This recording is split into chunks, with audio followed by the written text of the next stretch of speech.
Perinteikäs koko perheen markkinatapahtuma Yläneen Säpinät järjestetään lauantaina 29.6. Yläneen torialueella.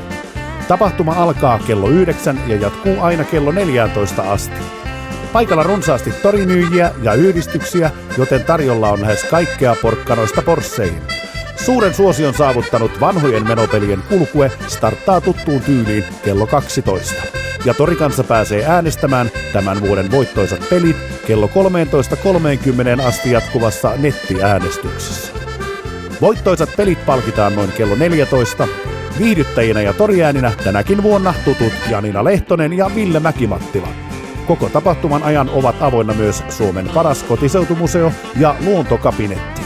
Kaikki siis joukolla mukaan nauttimaan aidosta markkinatunnelmasta ja ennen kaikkea Yläneen kesästä.